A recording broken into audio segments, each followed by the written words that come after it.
Sanbonani and welcome to Our Africa, the show that keeps you up to date with all the news-making headlines across the African continent for this week. From Cape to Cairo, Mombasa to Lagos, we bring you business, politics, health news and arts and culture. I'm Leseho Mokwanane. First thing first, let's take a look at the story of the week.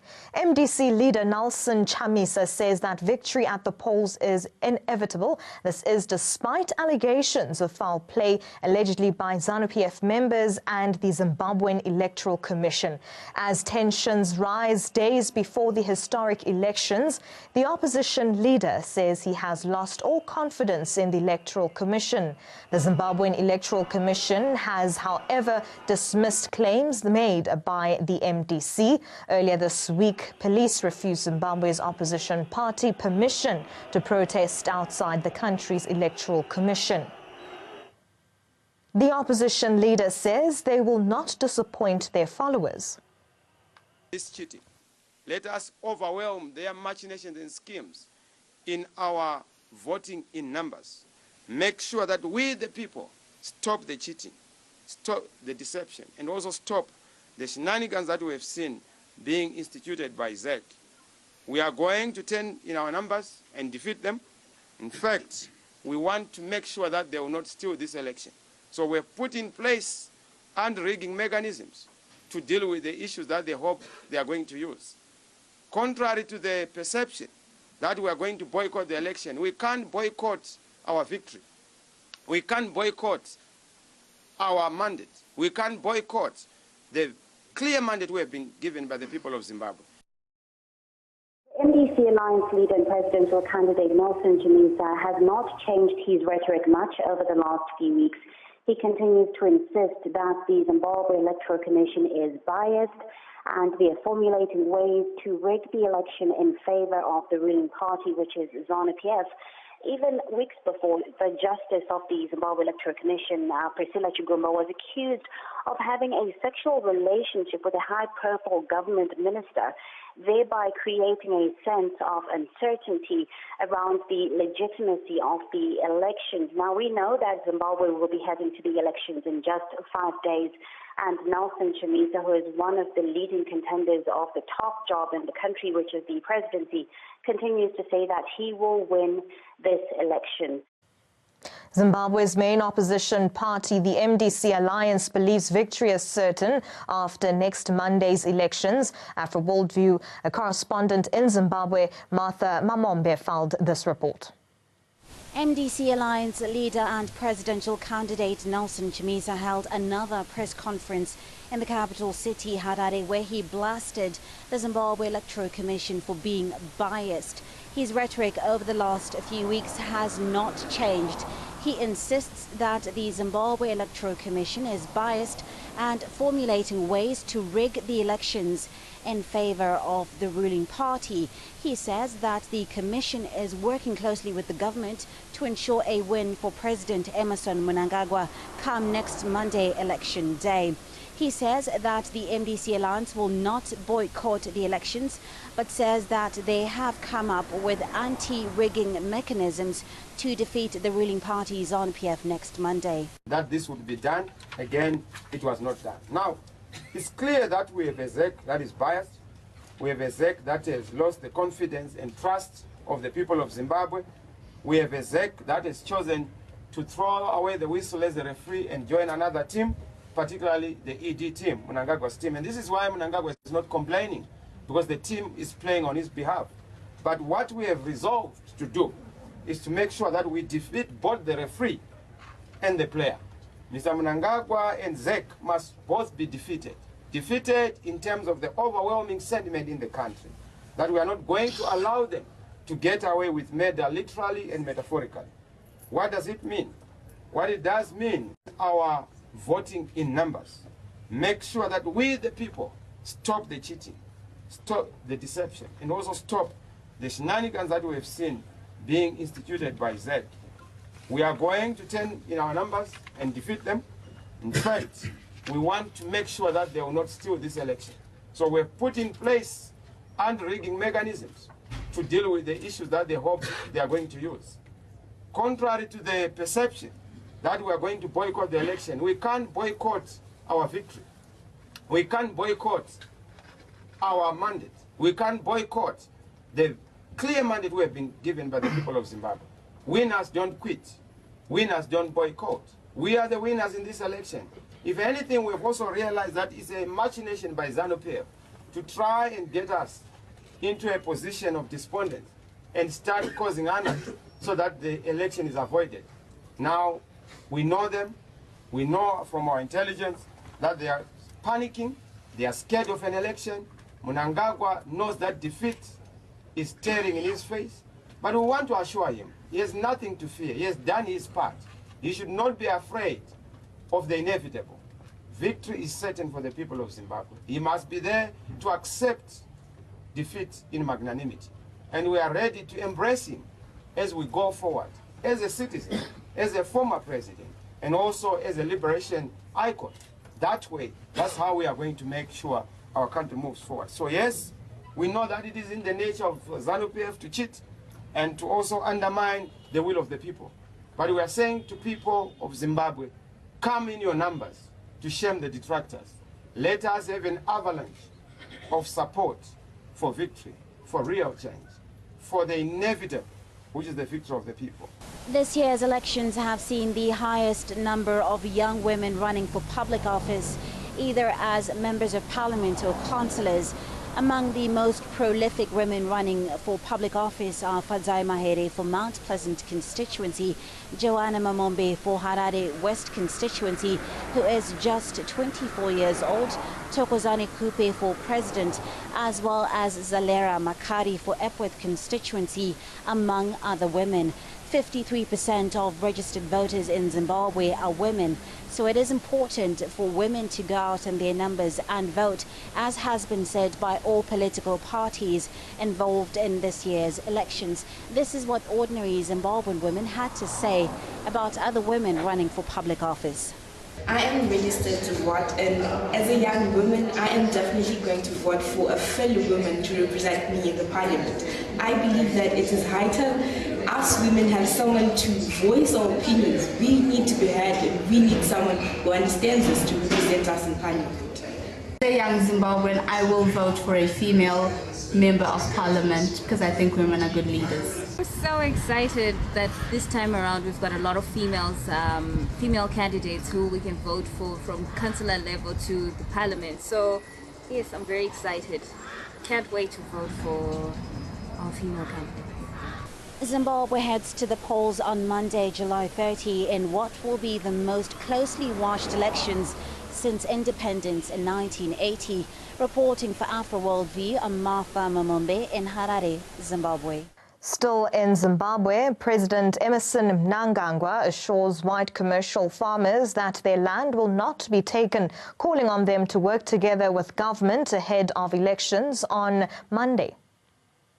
We must correct that. Whoever has multiple farm, one for himself, one for the wife, one for the grandchild, must go.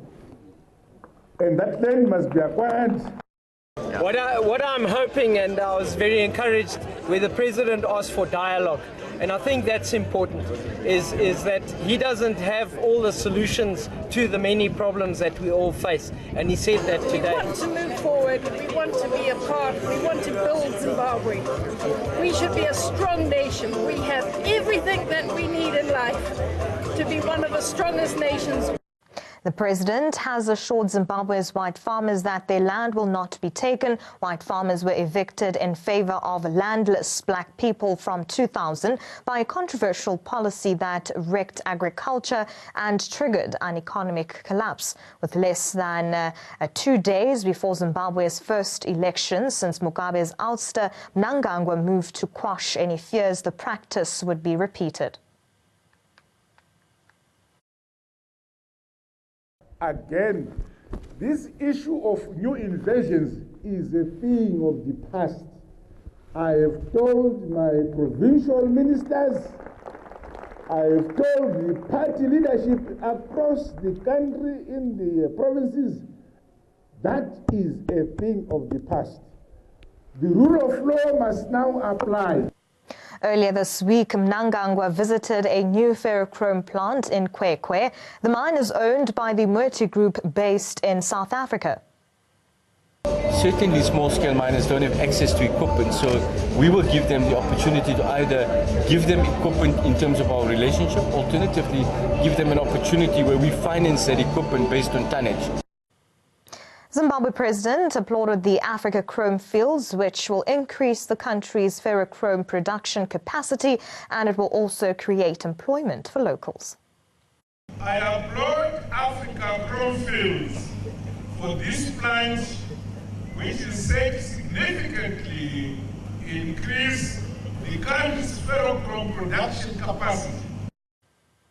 After nearly 2 decades in the doldrums, Zimbabwe's tourism sector is enjoying a rebound, with visitors returning in droves to see the majestic Victoria Falls and explore unspoiled safari reserves. This is Zimbabwe, and after almost 20 years in the doldrums, its tourism industry is being revived. Foreign visitors to the country's flagship tourist resort, the Victoria Falls, jumped nearly 50% in the first quarter of 2018. We chose Zimbabwe because of Victoria Falls. I gotta tell you, we've never been to Africa and we're falling in love with Africa. So, yeah, we've seen a lot of animals and the people are so kind and friendly and welcoming. Yeah, we were not afraid at all to come here. Political and economic instability scared tourists away for years. But after a de facto military coup at the end of 2017, longtime President Robert Mugabe was removed, and an industry responsible for 10% of Zimbabwe's GDP reopened almost overnight. I think we were in a closed period. For a long time, we closed ourselves in. The doors were locked. It is a key pillar to our economy and a low-hanging fruit. We just have to get our act together. Yes. And it has never Even though it's too early to say exactly what the national increase for 2018 will be, the minister believes tourism could become the #1 contributor to Zimbabwe's economy, something local businesses are getting excited about. The bottom line is we want to see more tourists, we want more people to come to Zimbabwe. Hopefully we'll have more investors coming in to build more hotels, bigger hotels and other facilities. And this seems to be exactly what is happening.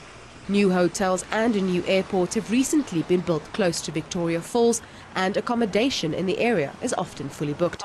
This man explains why. It is impressive. I think it's one of the most impressive things I've seen in my life. And believe me, I have seen many things in my life already.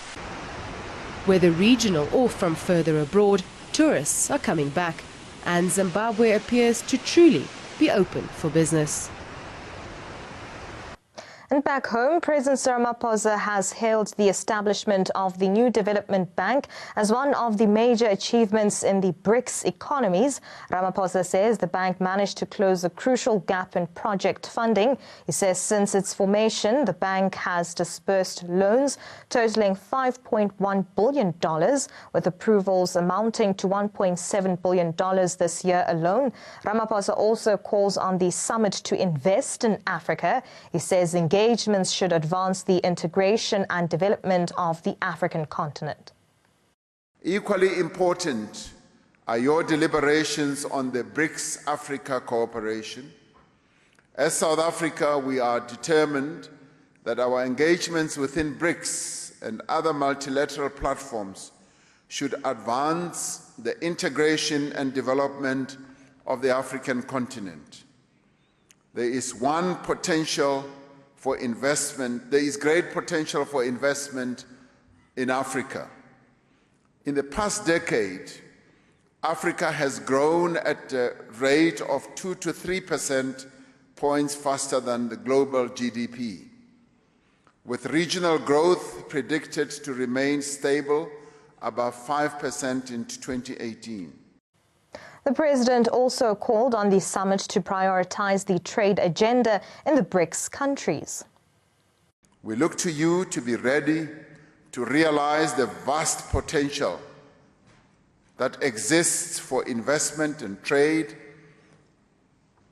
because we would like you to be our partners in building inclusive economies that create shared prosperity for all the people in the BRICS countries. Ramaphosa says more can be done to develop regulatory frameworks, infrastructure and skills to support the fourth industrial revolution. There is much we can do together to develop appropriate regulatory frameworks, infrastructure and skills to support and enable the fourth industrial revolution. Our task is to give practical expression to an economic partnership that will catapult the industrialization of our respective economies beyond the digital age. The president urged BRICS leaders to build on investment opportunities that South Africa possesses. We have been steadily improving the ease of doing business in our country, providing dedicated support to investors through an entity we set up called Invest SA and developing an attractive package of incentives. We are also working to diversify our economy on an ongoing basis. Chinese President Xi Jinping was among the BRICS leaders attending this year's summit. The conference kicked off in Johannesburg. Russian President Vladimir Putin was also in attendance at the gathering. The ANC has welcomed the BRICS summit as a crucial milestone as the economic bloc celebrates 10 years since inception. We have signed, as you have witnessed, several agreements and memorandums of understanding that are intended to further deepen our relations, including investment commitments that have been struck to the value of $14.7 billion. President Xi has indicated that China is ready to invest and to work with South Africa in various sectors, such as infrastructure, ocean economy, green economy, science and technology, agriculture and environment, as well as finance. We also recognize that although trade figures have grown steadily over the past few years, bilateral trade has not yet reached its full potential. The United Arab Emirates hailed the leaders of Ethiopia and Eritrea for reaching a landmark peace deal as the two met in the UAE capital. Ethiopia and Eritrea signed an agreement on the 9th of July to restore ties, ending decades of conflict. Eritrea was once part of Ethiopia and comprised its entire coastline on the Red Sea until it voted for independence in 1993 after decades of bloody conflict. In recent years, Eritrea has strengthened ties with Saudi Arabia and the UAE. Opposition parties in the Democratic Republic of Congo called on President Joseph Kabila to step down ahead of elections in December, but ruled out boycotting the polls. In an exceptional move, 5 parties signed a joint statement setting out demands ahead of the December 23 presidential vote, whose outcome is crucial for the sprawling, volatile DRC. Deli Sesanga, a supporter of exiled opposition leader Moise Katumbi, says that they are not going to boycott the elections. He says from the beginning, the ruling party wanted to push the opposition into boycotting the elections. L'opposition politique fera obstacle à tout processus électoral conduit de manière unilatérale par le cas de M. Kabila et basé sur la fraude ou organisé en violation de droits et libertés des citoyens. Nous n'allons pas boycotter les élections parce que nous savons depuis le début que le plan de la majorité, c'est de pousser l'opposition à boycotter. Nous allons participer à des élections, mais nous allons exiger et obtenir avec le peuple que ces élections soient libres, démocratiques et transparentes. Katumbi, a former Democratic Republic of Congo governor, will return to the republic in the coming days to formalize his bid for the presidency. Katumbi, who has been living in self-imposed exile in Belgium since May 2016 after falling out with President Joseph Kabila, is being tried in absentia with 6 other people, including an American national, by the Supreme Court of Justice. Moïse Katumbi déposera sa candidature à l'élection présidentielle dans le délai, ça veut dire avant le 8 août prochain. Donc ce n'est pas un régime de gentils. On n'y va pas avec de la naïveté, mais on y va en toute confiance. Parce que le droit est de notre côté, parce que la population est de notre côté et que tout ce qui pourrait arriver à Moïse Katumbi relèverait de la responsabilité personnelle de Joseph Kabila. Katumbi's lawyer stated that they will not provide information regarding his nationality. Vous signalez que nous ne pouvons fournir aucune information quant à la nationalité de M. Moïse Katumbi, en ce que celui-ci n'est pas inscrit, et ne l'a jamais été, au registre de l'état civil italien. Je pense qu'on a essayé de dresser dans le parcours démocratique qu'envisage Moïse Katumbi un certain nombre d'obstacles. Il s'avère que ce sont des obstacles en carton. Il s'avère qu'ils ont tous été franchis. Pour répondre à votre question, d'un point de vue du droit, il n'y a strictement aucun risque, sauf si, évidemment, ce n'est pas le droit qui conduit à son arrestation. Et sauf si on a décidé de l'arrêter de façon totalement arbitraire. Ce serait une séquestration, mais ça n'a rien à voir avec la procédure judiciaire en cours. The Democratic Republic of Congo prepared for a 2-week period for candidates to register their bids for key elections as former Vice President and ex-warlord Jean-Pierre Bemba took center stage. As the clock ticked towards the midnight start of registration, Bemba declared he would return home next week to file his bid for the presidency, the first opposition candidate abroad to do so. Bemba, a former warlord and businessman, was jailed at the International Criminal Court in The Hague before an 18-year war crimes conviction was overturned on appeal in June. He has been formally named as his party's candidate in the vote on December 23, while the Kinshasa government has authorized him to apply for a diplomatic passport. Compte arriver à Kinshasa le 1er août, le mercredi 1er août, dans la matinée, par un avion.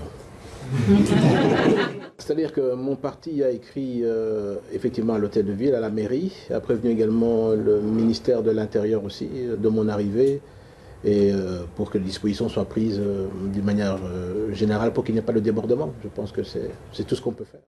Bemba also stated that he is returning to the DRC for family reasons to see where his father is buried and to file for candidacy for the presidential elections. Que je n'ai pas enterré mon père, je n'ai pas eu l'occasion de voir également où il est enterré, donc c'est important pour moi que je puisse le voir. Et surtout également pour déposer ma candidature en tant que candidat à l'élection présidentielle.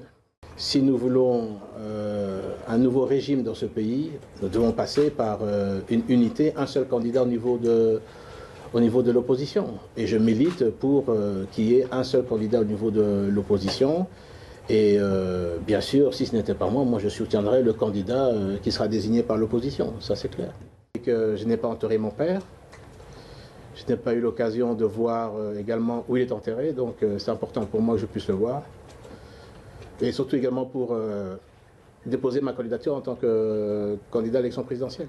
Si nous voulons un nouveau régime dans ce pays, nous devons passer par une unité, un seul candidat au niveau de l'opposition. Et je milite pour qu'il y ait un seul candidat au niveau de l'opposition. Et bien sûr, si ce n'était pas moi, je soutiendrais le candidat qui sera désigné par l'opposition, ça c'est clair. DR Congo officially declared the end of an outbreak of Ebola, bringing the curtain down on a 10-week re-emergence of the disease, which claimed 33 lives after an observation period of 42 days, during which no new confirmed cases have been observed, and in conformity with international health regulations. The health minister, Oli Ilunga, Ebola, declared in a statement that on the 24th of July 2018, the epidemic of the Ebola virus disease in the province in the DRC has come to an end. The 9th outbreak in the Democratic Republic of Congo began in the remote northwestern area of Bigoro, where the first cases were recorded on the 8th of May. The news triggered a wave of international concern, which heightened after cases emerged in Mbandaka, a city and transport hub on the Congo River with a population of more than 1 million. Moving on, 8 people were killed at a mosque in northeast Nigeria when a suicide bomber detonated his explosives. The blast happened in the Mainari area of Konduga in Borno State from the civilian militia force assisting the military in the fight against Boko Haram. The male bomber walked into the mosque while prayers were on and exploded. Suicide bombings against soft civilian targets such as mosques, markets and bus stations are the hallmark of the Boko Haram faction. Many of the bombers used are young women and girls. Mutanen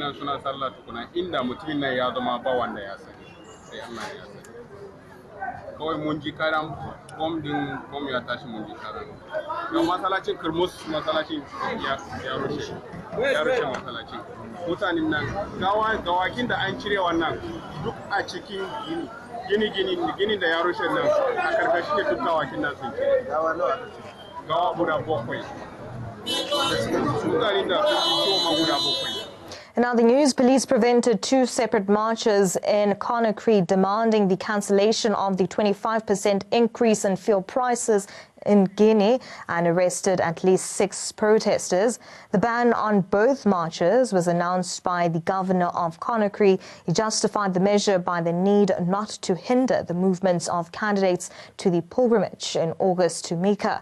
The police occupied in Matoto, the place planned for the departure of the March of the Social Forces of Guinea, which included about 20 organizations of civil society. Ils ne travaillent pas pour nous, mais ils travaillent pour eux-mêmes. Sinon, si la population te dit, ce prix-là, c'est trop pour elle, tu es tout à fait, en tout cas, dans le devoir de revenir sur le prix pour la population. Tu ne peux pas dire non, c'est 10 000, si ce n'est pas 10 000, c'est 10 000. Mais aujourd'hui, force reste à la loi, force reste au peuple.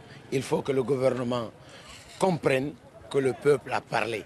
Quand le peuple parle, il faut le respecter. Islamist militants have stormed a military base in southern Somalia after detonating a suicide car bomb.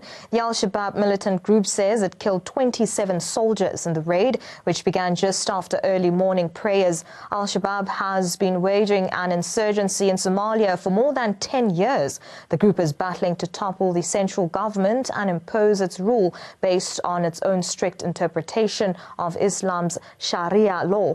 The African Union force is in the country to help the government fight the Al-Qaeda-linked militants.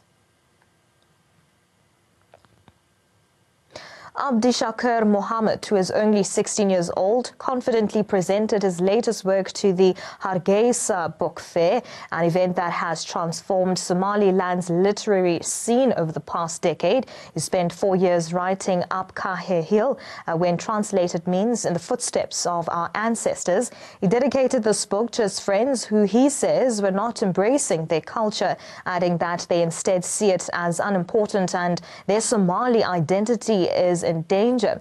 At the first annual event in 2008, organizers only exhibited a handful of books borrowed from friends and attracted just 200 visitors.